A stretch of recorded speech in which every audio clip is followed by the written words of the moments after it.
Comment faire sa première vidéo YouTube? C'est une question qu'on m'a posée régulièrement. Donc voilà, je vous fais une vidéo pour vous répondre. En gros, ce sera plus facile et ça profitera à tout le monde. Bonjour, je m'appelle Faraké, je suis votre coach d'affaires. J'aide les femmes à devenir des warrior girls dans les affaires et je suis la créatrice de la méthode impactante en vidéo. Alors, si vous n'êtes pas abonné à la chaîne, je vous invite à le faire. Surtout à activer la petite cloche pour recevoir toutes les notifications des lives que je vais faire, des choses, voilà, plein de surprises. Juste un petit aparté, arrêtez s'il vous plaît de m'envoyer des messages, les fétichistes, pour savoir si, si les ongles de mes pieds sont avec du vernis. Alors, de un, ça me fait perdre du temps parce que je lis tous les messages qu'on m'envoie, tous les emails, et j'ai pas envie de savoir quoi en fait. Je veux dire, ça c'est votre souci, votre truc sexuel ou les trucs. Enfin bon, bref, je sais pas pourquoi j'en parle, mais enfin ça commençait un peu à me gonfler. Donc je ne veux pas savoir les choses que vous faites devant les vidéos quand vous regardez les vidéos. Alors on va entrer dans le sujet de la vidéo. Alors oui, avant tout, téléchargez la checklist avec mes 3 secrets pour impacter en vidéo. Comme ça vous l'avez, c'est gratuit. Le lien est dans la description, c'est en bleu. Donc voilà. Alors la première des choses, c'est que quand on tourne une vidéo, évidemment, c'est quelque chose qui n'est pas très naturel. On doit regarder une caméra, donc on n'est pas trop à l'aise parce que ce n'est pas un exercice qui est, on va dire, entre guillemets, normal. De parler à un œillet de caméra, quoi, d'une caméra ou d'un téléphone, comme moi je fais. Moi, je tourne avec mon téléphone. Donc, c'est quelque chose vraiment où il faut être, il faut avoir un peu confiance en soi et puis se dire que évidemment il faut être à l'aise pour pouvoir aussi toucher les gens. Là, je mettrai au-dessus des vidéos, j'ai fait plusieurs vidéos sur comment être à l'aise en vidéo, donc ça pourra vraiment vous aider. Donc voilà, vous irez voir ces vidéos. Donc être à l'aise, évidemment, c'est vrai que ce n'est pas un exercice facile, mais on peut y arriver petit à petit. Évidemment, qu'est-ce qui va faire que vous allez être plus à l'aise? C'est la répétition. Hein. Quand on répète, c'est comme, je vais donner un exemple, quand vous étiez petit et qu'on vous a appris à faire vos lacets, au début c'était compliqué, vous disiez comment je dois faire, on a dû vous montrer plusieurs fois, puis après vous allez dire ouais, comment je fais le nœud, comment je le mets, je le passe à gauche, à droite, vous voyez c'est un peu le truc. À force de répéter, maintenant vous faites vos lacets même sans regarder en fait. Moi je fais mes lacets sans regarder mes chaussures par exemple. Donc voilà, donc c'est vraiment quand on répète des choses, hein, les mêmes choses, eh bien on commence à avoir l'habitude et ça devient évidemment une compétence consciente. Alors en deuxième chose, donc il faut choisir évidemment sa thématique. La première des choses pour être à l'aise en vidéo et pour que ça passe, pour que le message passe, pour pouvoir attirer des gens et que les gens restent, il faut parler de quelque chose évidemment qu'on connaît, quelque chose qui nous passionne quand même, où on est content d'en parler, de partager donc ce que l'on sait, partager ce savoir devant, donc pour poster ces vidéos YouTube. Donc n'allez pas parler d'un sujet que vous ne maîtrisez pas trop en fait, hein, il faut une petite maîtrise quand même, une petite expertise, mais quelque chose qui vous passionne, voilà. Si quelque chose vous passionne, les gens vont le sentir et ils vont rester donc à regarder parce que ce qui est important aussi sur les vidéos, c'est évidemment la durée de visionnage.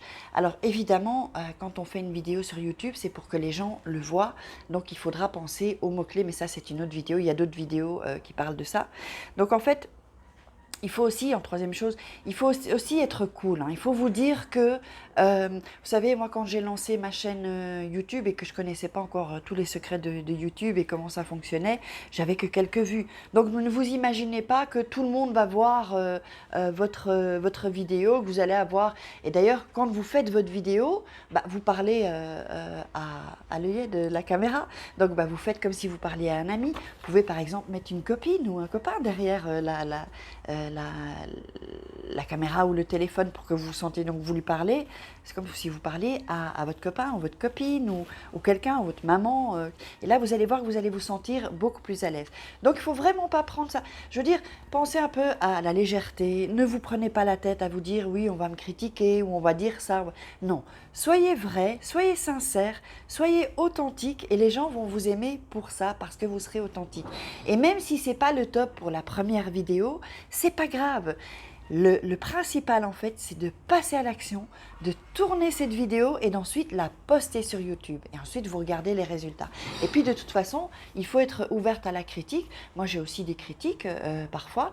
Je suis ouverte à la critique. Quand évidemment, c'est quelque chose de méchant, là, ça ne m'intéresse pas évidemment. On passe à autre chose. Mais quand vous aurez une chaîne YouTube, On parle beaucoup des haters, tout ça, ben, tout le monde a des haters. Et si vous avez un haters, vous commencez à avoir, je bégaye, blablabla, un haters, ben, c'est bon signe en fait. Donc accrochez-vous.